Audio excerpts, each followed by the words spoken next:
TL Westgate reporting with storm zone coverage of storm. It didn't really impact the Altamont Springs area. We're pretty good here. No damage. No damage. You just look down the road there. Just some debris in the road here and there.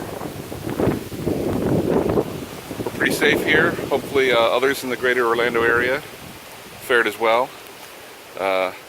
Hashtag storm's almost over. Hashtag not much damage really. So here's hoping for everyone's safety.